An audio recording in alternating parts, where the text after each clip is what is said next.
What's going on, guys? It's Jeff for Mad Hatter's Reef, and today we're going to be taking a look at some new additions to the 220 gallon reef tank. What's going on, guys? My name's Jeff and this is Mad Hatter's Reef, and if you're new to what we're doing here, this is where I talk about everything reef tank related. So if you love reef tanks like I do, make sure you smash that subscribe button. So we have a brand new video, and today what we're going to be doing is talking about some fish that I've added to the tank this week, and they are adopted. I would say adopted. They came from a tank breakdown. I was at the local fish store. I noticed that they had these tanks off to the side. I actually never talked to them about it the last couple times that I've been down in there, and they have a quarantine system that they've set up, and they're actually starting to offer quarantine fish to their customers, which is absolutely amazing.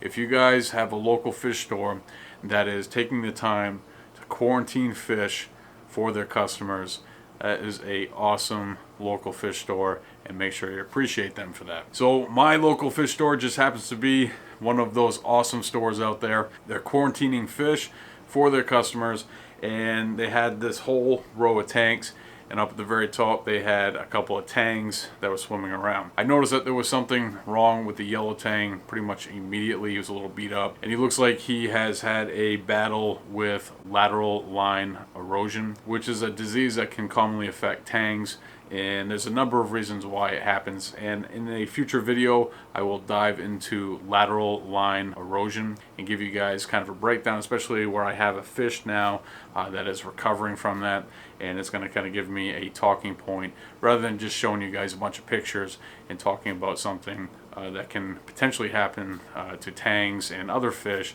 in this hobby. So I have my rescue tangs that I've picked up.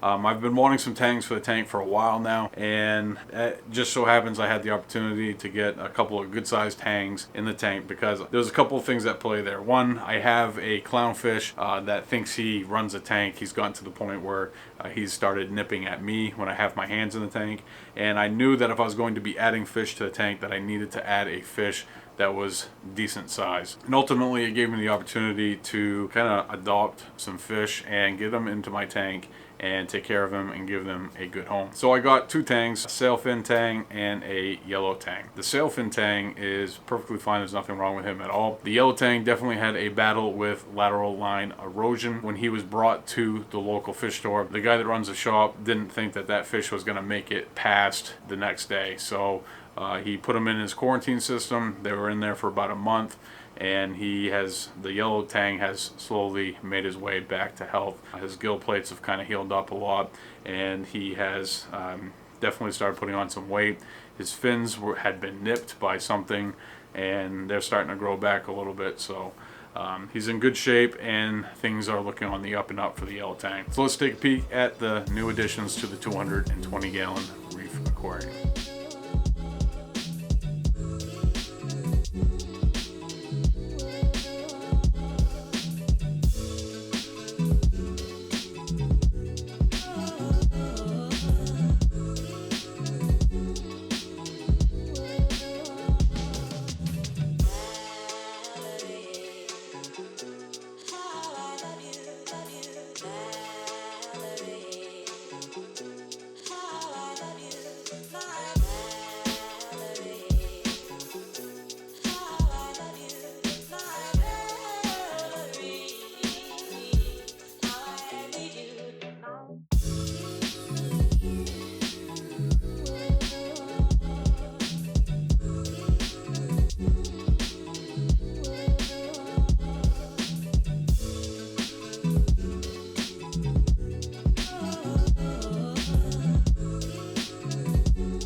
So my goal is for them to be healthy and help clean up some algae in the tank so I don't have to be in there scrubbing the glass as much.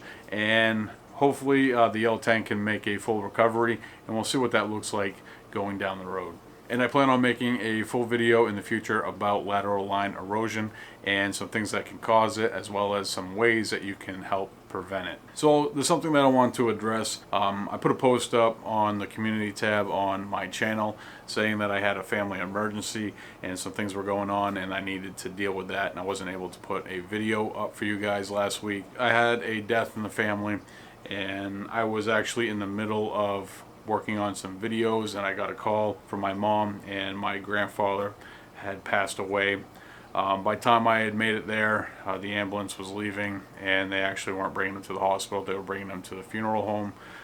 So I kind of had to take the week to just try to figure things out. He was a very special person to me. He was my father figure, and he will be dearly missed. And ultimately, I don't know why I felt the need to justify the fact that I wasn't going to put a video together last week.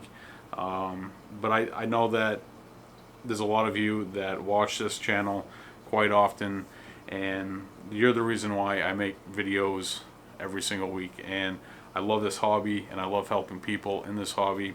And my grandfather was a very special person to me, and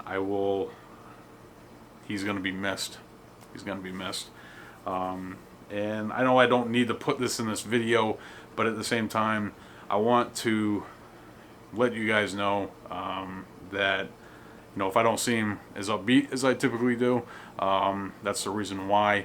I'm not going to, stop making videos. It does feel good, to get in front of a camera, to do some editing, do some normal things, because my life has not been very normal this week at all. And I want to appreciate you guys. I want to appreciate everything that you do for me and my family. And thank you for those of you that have reached out and sent wishes and prayers and all that stuff. It meant a lot to me and my family, and I appreciate you guys for that. Alright folks, that's going to do it for today's video. Again, thank you. Thank you for the likes, the comments, the emails, the kind words. I appreciate everything that you guys do. And I'll see you guys next time right here with a brand new video.